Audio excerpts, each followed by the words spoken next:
Hello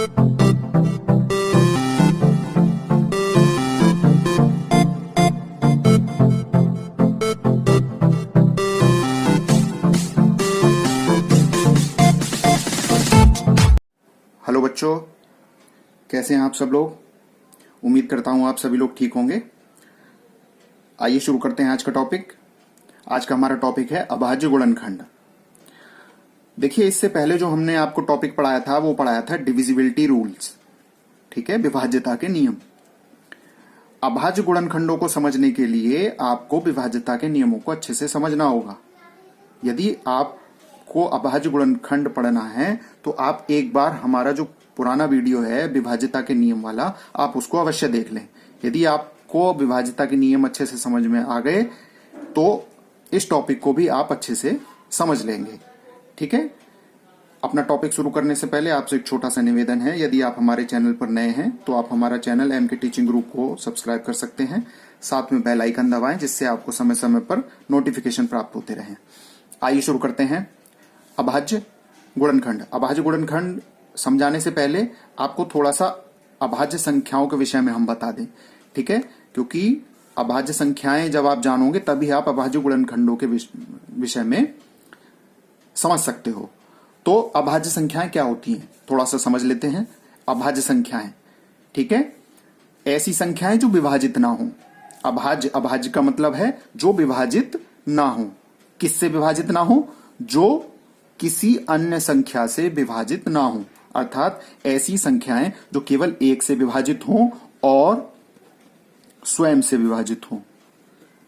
ध्यान से समझिए, ऐसी प्राकृतिक संख्याएं जो केवल एक से विभाजित हों और स्वयं से विभाजित हों, वह क्या कहलाती हैं? अभाज्य संख्याएं कहलाती हैं। अभाज्य संख्याओं को इंग्लिश में हम कहते हैं प्राइम नंबर। इंग्लिश में क्या कहते हैं? प्राइम नंबर, ठीक है, प्राइम नंबर, ठीक है। तो ऐसी प्राकृतिक संख्याएं जो केवल एक से विभाजित हों और स्वयं से विभाजित हों, उन्हें हम अभाज्य संख्याएं कहते हैं। अब प्रश्न आता है, इसमें अक्सर बच्चे कंफ्यूज हो जाते हैं कि एक अभाज्य संख्या है कि नहीं है। तो यहां आपको हम बता दें, एक अभाज्य संख्या नहीं है, ठीक है, एक अभाज्य संख्या नहीं है। इसमें आपको कंफ्यूजन नहीं होना है बिल्कुल भी, ठीक। एक अभाज्य संख्या नहीं है। तो एक अभाज्य संख्या नहीं है तो अभाज्य संख्याओं की शुरुआत कहां से होती है? अभाज्य संख्याओं की शुरुआत होती है 2 से, ठीक है। अभाज्य संख्याओं की शुरुआत कहां से होती है? 2 से। यदि आपसे कोई पूछा जाए, और अक्सर ये पूछा जाता है, प्रश्न अक्सर ये पूछा जाता है, कई परीक्षाओं में पूछा गया है, यूपी टेट में भी पूछा गया है कि सबसे छोटी अभाज्य संख्या कौन सी है? सबसे छोटी अभाज्य संख्या कौन सी है? तो आप देखिए, यहां सबसे छोटी अभाज्य संख्या है हमारी 2। तो अभाज्य संख्याओं की जो शुरुआत है वो 2 से होती है। 2 में किसी का भाग नहीं जाएगा, 2 किसी से विभाजित नहीं होगी, 1 से विभाजित होगी और स्वयं से विभाजित होगी, 2 से विभाजित होगी। तो 2 हमारी क्या है? अभाज्य संख्या है। 2 के बाद जो हमारी अभाज्य संख्या है वो है हमारी 3। इसका मतलब 3 में भी किसी भी संख्या का भाग नहीं जाएगा, केवल 1 का भाग जाएगा और 3 का ही भाग जाएगा। 3 के बाद में आ जाता है 4। तो 4 हमारी क्या है? 4 हमारी भाज्य संख्या है। क्यों? क्योंकि उसमें 2 का भाग चला जाएगा। 3 के बाद में हमारी है 5, ठीक है। 3 के बाद में 4 आता है और 4 के बाद में हमारा आता है 5। तो 3 के बाद जो अभाज्य संख्या होगी वो होगी हमारी 5, क्योंकि 5 में केवल 1 का भाग जाएगा और केवल 5 का भाग जाएगा। 1 और 5 से विभाजित होगी और किसी अन्य संख्या से 5 विभाजित नहीं होगी, तो इसलिए 5 भी हमारी क्या है? अभाज्य संख्या है। इसी प्रकार से अभाज्य संख्याएं आगे बढ़ती रहती हैं। 2 है, 3 है, 5 है, 6, देखिए 6 भाज्य है, 6 के बाद में 7 अभाज्य है, 8 भाज्य है, 9 भी भाज्य है, 10 भी भाज्य है, 11, ठीक है, 11 क्या है? 11 अभाज्य संख्या है। 11 केवल 11 से विभाजित होगी और 1 से विभाजित होगी, ठीक है। 11 के बाद 12, 13, ठीक है, क्योंकि 12 भाज्य है तो 12 के बाद आ जाएगा 13। 13 क्या है? अभाज्य संख्या है, 13 हो जाएगी, ठीक है। 14, 15, 16, 17, ठीक है। 17 क्या है? 17 हमारी अभाज्य संख्या है। 17 के बाद में 18, 19, ठीक है। 19 जो है हमारी अभाज्य संख्या है। 19 के बाद 20, 21, 22, 23, ठीक है, 23 क्या होगी हमारी अभाज्य संख्याएं होगी। ठीक है, तो इसी प्रकार से हम अभाज्य संख्याओं को पता कर सकते हैं कि ये हमारी अभाज्य संख्याएं हैं। ठीक है, अर्थात जिनमें केवल एक का भाग जाए, जो केवल स्वयं से विभाजित हो और जो केवल एक से विभाजित हो। ठीक है, तो अभाज्य संख्याएं क्या हैं? जो केवल स्वयं से विभाजित हो और एक से विभाजित हो, ऐसी संख्याओं को हम अभाज्य संख्याएं कहती हैं। अभाज्य संख्याएं ये आपकी लिखी हुई है, ये सारी कैसी हैं? अभाज्य संख्या हैं। ठीक है, आप इसको ध्यान रखना है। देखिए इसमें एक चीज और है, एक बात का और इसमें ध्यान रखिए। देखिए जितनी भी संख्याएं हैं ये सब कैसी हैं? विषम संख्याएं हैं। केवल दो ही एक ऐसी संख्याएं हैं जो सम संख्या है। ठीक है, दो कैसी संख्या है? सम संख्या है, बाकी सारी विषम संख्याएं हैं। ठीक है, बाकी सारी कैसी हैं? विषम संख्याएं हैं। दो ही क्या है? सम संख्याएं। तो आपसे ये भी पूछा जाता है, अक्सर परीक्षाओं में पूछ लिया जाता है कि सबसे छोटी, या पूछा जाता है सबसे छोटी सम अभाज्य संख्या कौन सी है? सबसे छोटी समअभाज्य संख्या कौन सी है? तो यहां आप बताएंगे 2। सबसे छोटी अभाज्य संख्या कौन सी है? वह भी 2 होगी। यदि पूछा जाए सबसे छोटी समअभाज्य संख्या कौन सी है, तो वो भी हमारी 2 होगी। ठीक है, ये बहुत प्रश्न पूछा जाता है, आप इसको अच्छे से ध्यान में रखें। ठीक है, आइए अब हम शुरू करते हैं अभाज्य गुणनखंड। अब शुरू करते हैं हम अपना मेन टॉपिक, अभाज्य गुणनखंड। अभाज्य गुणनखंड का मतलब है हमें कोई संख्या दे रखी होंगी तो हमें उसके टुकड़े करने हैं, गुणनखंड करने हैं। ठीक है, हमें उसके क्या करने हैं? अभाज्य संख्याओं में गुणनखंड करने हैं, इन संख्याओं में गुणनखंड करने हैं। ठीक है, तो कैसे करेंगे आइए समझते हैं। देखिए कोई छोटी हम संख्या लेते हैं, मान लीजिए हमने ले ली 12। हमें 12 के क्या करने हैं? अभाज्य गुणनखंड करने हैं। देखिए सबसे पहले हम जो संख्या हमें दी हुई होती है, हम उसको सबसे पहले 2 से विभाजित करते हैं। यदि 2 से विभाजित नहीं होती तब हम 3 से विभाजित करते हैं। 3 से भी विभाजित नहीं होती तो हम 5 से विभाजित करते हैं। 5 से भी विभाजित नहीं होती तो 7 से करते हैं, फिर 11 से करते हैं, 13 से। इसी प्रकार से हम आगे विभाजित करते जाते हैं। लेकिन सबसे पहले हम किससे विभाजित करते हैं? 2 से विभाजित करते हैं। तो हम 12 को किससे विभाजित करेंगे? 12 को सबसे पहले हम 2 से विभाजित करेंगे। विभाजित करने का तरीका क्या है? सबसे पहले एक आप लंबवत रेखा खींचिए और एक क्षैतिज रेखा खींचिए। 2 रेखाएं खींच लीजिए और 12 को उसके ऊपर लिखिए। यहां पर जिस संख्या से हमें विभाजित करनी है 12, हम उसको यहां पर लिखेंगे, आगे लिखेंगे। ठीक है, तो 12 में हमें किसका भाग देना? सबसे पहले हमें 2 का भाग देना है। ठीक है, 12 में कितने का भाग देना है? 2 का भाग देना है। ठीक है, तो 12 में 2 का भाग चला जाएगा? जाएगा नहीं जाएगा? 12 हमने 2 की विभाज्यता आपको पढ़ाई थी इससे पहले वीडियो में, कि जिस संख्या के इकाई का अंक 2 हो, 4 हो, 6 हो, 8 हो या 0 हो, उन संख्याओं में 2 का भाग चला जाता है। तो 12 में 2 का भाग चला जाएगा, तो 2 का भाग दीजिए 12 में। 2 का भाग देंगे 12 में तो कितने बार जाएगा? 2 का पहाड़ा पड़िए कि 12 आ जाए। 2 छिक्का 12, 6 बार।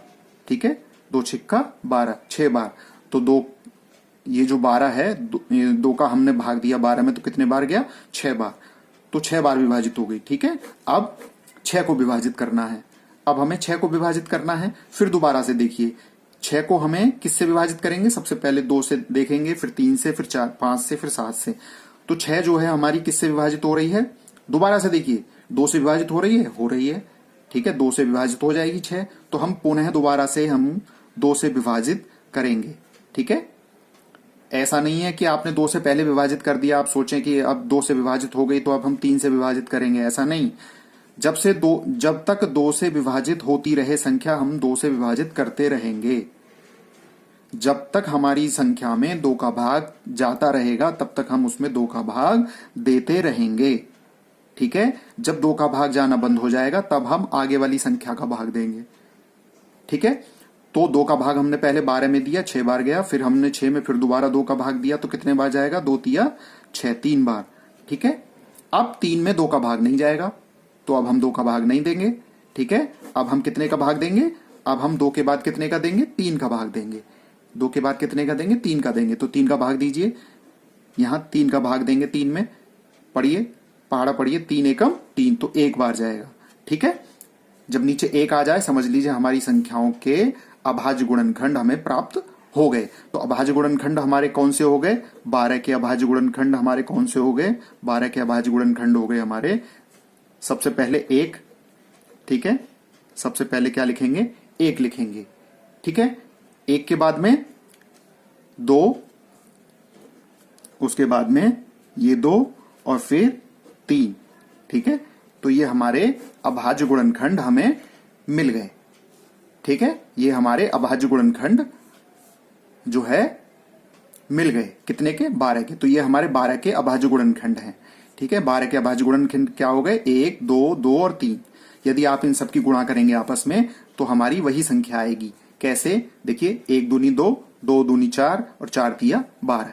तो ये हमारे अभाज्य गुणनखंड कितने हो गए? 1, 2, 2 और 3। इस प्रकार से हम अभाज्य गुणनखंडों को ज्ञात करते हैं।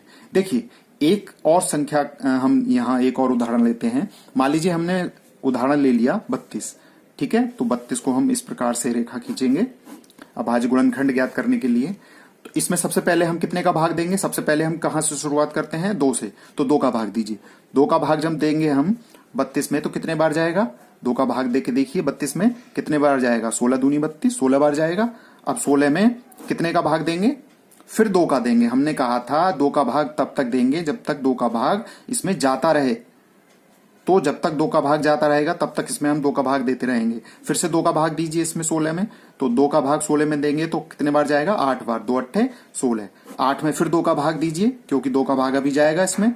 तो 2 का भाग 8 में देंगे तो 2 चौक 8, 4 बार। फिर इसमें 2 का भाग दीजिए। 2 का भाग चला जाएगा? चला जाएगा। देखिए, 2 का भाग देंगे 4 में तो 2 दूनी 4। फिर इसमें 2 का भाग दीजिए, चला जाएगा? बिल्कुल चला जाएगा। 2 का भाग दीजिए तो 2 एकम 2। तो हमारे ये 32 के अभाज्य गुणनखंड हमें प्राप्त हो चुके हैं।